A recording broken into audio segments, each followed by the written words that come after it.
Now to a judge in Washington who is weighing whether or not the man accused of planting pipe bombs outside the Republican and Democratic National headquarters in 2021 will have to stay in jail ahead of his trial.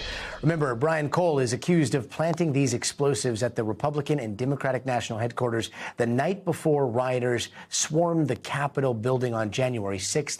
That's almost 5 years ago. He has not entered a plea yet, and Cole's lawyer argues that while they are not trying to downplay what happened, they say no one was actually hurt. But prosecutors say this is not an isolated incident, and it comes after what they call disturbing and concerning behavior. Gary Grumbach is following this story for us. Gary, you were there in court today. What did you see, and when could we get a decision here?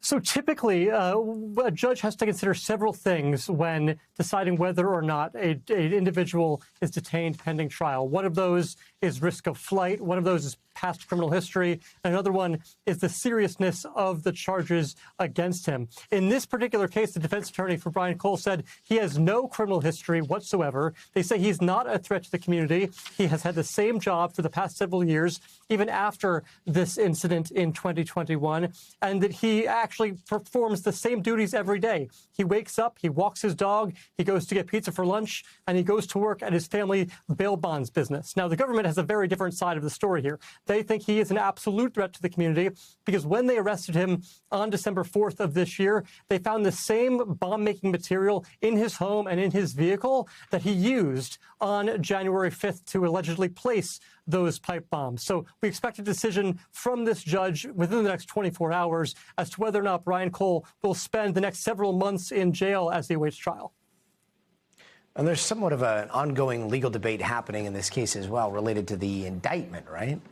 Yeah, so this gets a little bit in the weeds, but I'll try to be at a 35,000-foot level for you here. Typically, if a U.S. attorney's office wants to secure an indictment against an individual, they have to go to a federal grand jury, and the federal grand jury has to indict, and then they bring that to a federal judge. But here in D.C., and with this particular case, we're told by this judge that yesterday the prosecutors in the U.S. attorney's office went to the Superior Court, the local court here in Washington, D.C., and that grand jury indicted Brian Cole on the same two charges that he's already charged with, and then they brought that indictment to a federal judge. Now, this is one of those only in D.C. kind of cases where, because this is a unique relationship with the federal government, this hasn't really been done before. And so this judge doesn't know whether or not to actually accept the indictment and to unseal the indictment. So this is sort of an uncharted territory. This judge hasn't decided whether or not that's going to happen yet either. It's all caught up in appeals with a related case that happened in November. Gotti.